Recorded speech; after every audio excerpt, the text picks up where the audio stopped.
The Queen made her final journey through London today. Her casket, if you look, was carried down the Mall on a gun carriage going from Buckingham Palace to Westminster Hall. It was topped by a purple pillow with the royal crown. King Charles and his 3 siblings followed behind, marching solemnly to mark this historic day. Now, Prince William and Prince Harry were also there, marching side by side behind their father, reunited once again in grief. The whole thing is reminiscent of the princes following behind their mother. Look at that. Princess Diana's casket in 1997, 25 years ago, almost to the day. Crowds of people gathered to watch the Queen's procession, and a very long line, look at this, has built up, I think it's like 2.5 miles long, outside Westminster Hall, with people waiting 20 hours or more to pay their respects. Steph, what do you think of this procession, the line, all the people hoping to pay their respects? Absolutely. So obviously right now there's a 20-hour wait, like you said, and it's constantly moving. And this is only like one of the first days that the Queen is being laid to rest in Westminster. She'll be there for a total of 4. So I only think this is going to get bigger over those 4 days, because everyone's want to go and get their chance to say goodbye to the Queen. If you're British, absolutely. So I think that it will, for sure, continue to get bigger and bigger. What about this? I heard that they all reunited for a dinner party, all of them. What do you think their conversation was about? Do you think that if there's any old beef that they're able to bury it?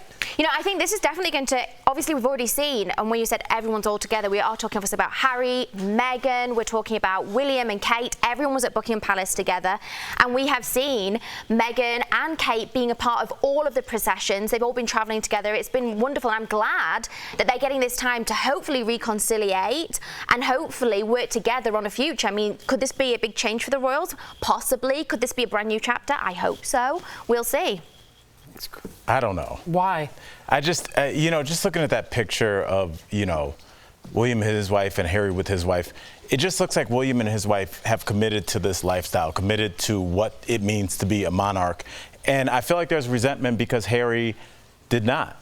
And I think he looks at his brother and he says, this is our namesake. This is what we were raised to do. And I'm completely, I don't know, but it just looks like somebody, it's just speculating, but it looks like somebody who resents his brother for trotting off to have a different life, even though this was his birthright and this was his responsibility. And I feel like he feels like he's bringing shame to the monarchy and shame to his parents' name. And I don't know if that can be solved over a dinner. I just don't. I don't think it's going to be something that's resolved, obviously, in one chat. I mean, over the past couple of years, since Harry and Meghan have left the working royal members of the family, I think, obviously, there has definitely been a rift. It's been openly spoken about. But I think the fact that they're all there now, I think it shows that Harry and Meghan are definitely trying, and they're putting those feelings to one side to be there. Let's remember, they're not there to become, again, working members of the royal family. Meghan is there to support Harry over the loss of his grandmother. So let's keep that in context of what it actually is and pay their respects to her. I don't think they're going to all of a sudden, and William and Kate, be negotiating, where's your new place in this family? No, I don't think that's what it's about right now. What about, sorry, we have so many questions for you, Steph, but thank goodness you're here. What about the fact that I read that the Queen wrote this letter? Yes. Almost like a time capsule back in, was it 1986? Yes. And then finally, don't give that to me. I would have I know, absolutely. Finally, people can read it in like, what, 2085? Yeah. What is this protocol? What is this? I don't know, Sam, what's in the letter. None of us know what's in this letter. Literally, no one knows. Apparently, no one's opened it, which I just would not be able to deal with. I would have to sneak a peek. And I was thinking, like when they have pieces of art and they can scan it to see if it's an original, if there's anything underneath it. Oh, I'd be holding it up to the light. I would be doing everything I possibly could to find out what she would say. What is if we look at her, how she addresses the nation, I'm sure it's going to be something very positive. I believe it's to do with Sydney and a building that she was very fond of there and the work that they're doing on it. But this is such speculation. We have no idea. Wow. It could be anything. Oh, I mean, who knows if I'll be here in 2085. But we all know the royal family is wealthy. But did you know King Charles built his own empire? Well, that can be argued, before he inherited his mother's. According to reports, he has over $1 billion portfolio, including more than 130,000 acres in real estate alone. That's nearly the size of Chicago. It includes seaside vacation rentals, an office space in London, and a suburban supermarket. Now, the estate is being passed on to his son, Prince William, since King Charles will now inherit his mother's. And get this, the estate was first established in 1337 and has been passed down for more than 680 years. But that's all small change compared to the overall size of the royals' family fortune, which is estimated, by the way, to be around $28 billion. The family will not have to pay any inheritance tax. It's one of the perks of being a royal. Would you say that's fair, Jeff? No, that's gangster. Yeah, that's for sure. That's gangster if it's anything, but I don't think it's fair. I wanted to say that. And two, what's the name of the suburban supermarket?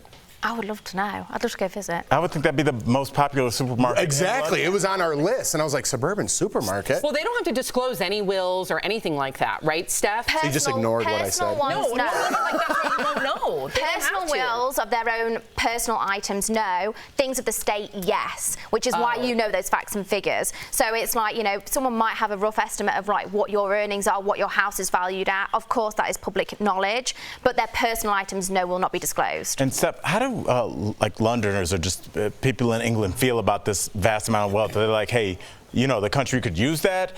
The taxpayer, hey, I'm a taxpayer, I want, or they're like, or how they got it, right? Or how they acquired yes. it. Or like, acquired is a better what are the thoughts of the people that are from there? Because there's a lot of questions. Okay, multifaceted questions that are going on over here. So first of all, let's go with like obviously how they acquired it. Could this be a brilliant opportunity to put the monarchy on a modern, in a modern playing field and address where the money has come from? It was 1/5 of the money. I did the research. So there are many different lords and ladies that came from a very unsightly, horrific background. We know this. Let's also not compare that with the Queen and her legacy. Two very different issues here, right? First of all, so could that be something that Charles could do to win people over, and should he do? Should it be addressed? Absolutely. My hope is that they do that, first of all. The second of all, the people, and you ask about the taxes. We pay a hell of a lot more taxes than you do in America, first of all, and we do that willingly. We, as the public, choose to have a monarchy. I know you don't have that in America. We love our monarchy. We love what they mean to us in this modern era. I'm not talking about 300 years ago and the horrific origins of that, no, but what they do for us here in the now and the today. So do I feel as though the people care about the taxes? No. And also we give back from that. So for instance, you were saying about Prince Charles, the hundreds of acres of land. People reside on that, people work on that, people earn their livings from that today. And for instance, there was a property that was owned by not Prince William or Prince Charles, which would have been really cool, but it was owned by another duchy, which is like, it's different estates, areas, so to speak. And I was looking at it, and literally if you were to invest in that property, they actually take care and maintain all of it for you. So if you're residing there, they actually are financially helping you significantly. So it's multifaceted. It's not a simple black and white answer. I just have to say, just because I made so many connections with amazing black women in the UK, especially during COVID and the movement, and the idea is that I don't think everyone feels that way. Mm-hmm. And I think the reason why they don't feel that way is much like what we're facing here in the U.S. I think of Bruce Beach, for example, where land was taken from a black family and now it's being given back to them in Manhattan Beach. And that's land that's worth tens of millions of dollars that should have always been there. So when we talk about this word colonization, it seems like a really glossed over word, but it's the idea that property and territory that's now owned is being reallocated or being thought of to give something back to people who it was originally intended for. So I just want to be careful. I understand and I respect that I am not from the UK, and I respect how you feel about the monarchy, and I am not going to step on that. However, I think that there are more ideas out there and more sentiments that people feel like, how do I celebrate or how do I mourn the death of my oppressor? So I do think that there are, as a population, that does conflate the Queen's death and how the mourning is taking place, where the money's going, how much the monarchy is worth, and the fact that they don't have to abide by the same rules and laws in terms of the inheritance that the monarchy does. So I want to at least present that other side because I think it is it's an important point. Oh, there's no argument there whatsoever. Completely hear you and agree, and that's why I hope Charles will address that and do something with it. Obviously, I'm not the royal member of the family. I can't control that. But I hope and pray that he does. Very thoughtful conversation, the both of you. Thank you.